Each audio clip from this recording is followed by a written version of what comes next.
Hey, this is Paul, and thanks for checking out this rare hybrid created by Edgar Valdivia. You can see it's Tricia crossed with Hyloceris undatus, and it's weighing in at just over a pound.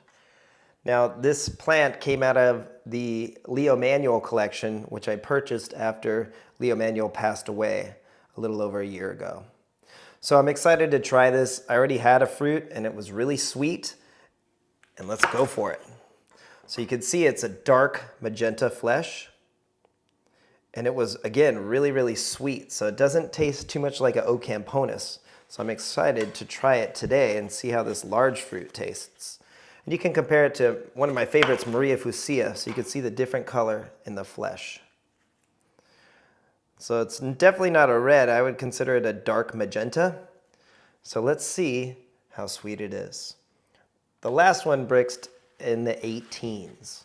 And it didn't have much tartness. It was really just on the heavy on the sweet side.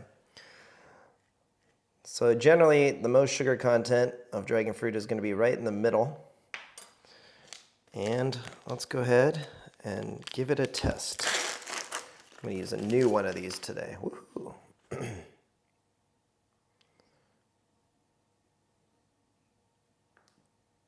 So it's nice and juicy.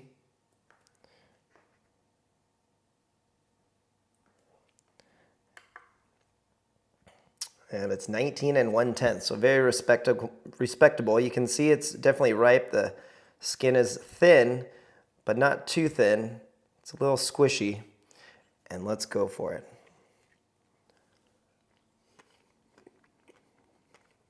Wow.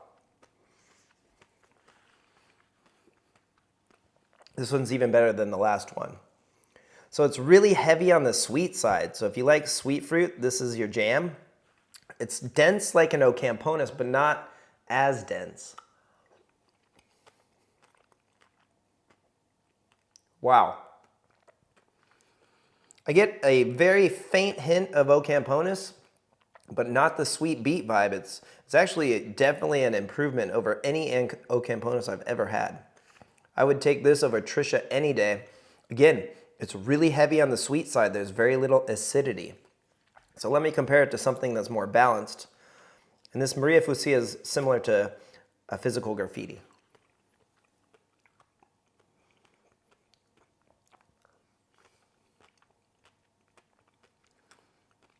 Much more acidity here, more balance. So this hits you with sweetness and then some tartness. Where this one, it's really unique. And I mean, we grow over 300 varieties, and I don't have anything that tastes like this. Besides this, I should say. Really heavy, not tropical, but heavy sugar sweetness right away. And then just a really pleasant, mild finish. I barely taste any Ocamponus, and I don't taste any undatus. Wow. Really delicious fruit. I enjoy it very much. So there you go. This is Edgar Valdivia's Tricia crossed with Hyloceris undatus. And I emailed Edgar and asked him about it, and he did not reply. So I don't think he has this plant anymore. This was in Leo Manuel's collection, and it's at least, I would say, 12 to 15 years old. So there you go, really unique variety, a hybrid of Tricia, which is El Grullo crossed with undatus, and then it was crossed again with another undatus. So this is a hybrid of a hybrid. So undatus heavy, but look at that, it's still red or dark magenta, if you want to call it that. Really interesting color for flesh. Sort of in between what I would call magenta and red. So there you go. Very delicious fruit. Give us a like and subscribe. I highly recommend this one, although I'm probably the only one with it. But don't worry, I'm not going to charge $100. I don't think that is reasonable. I would say this thing's worth 10 to 20 bucks a cutting. That's what I'd recommend. All right, thanks for watching. Take care.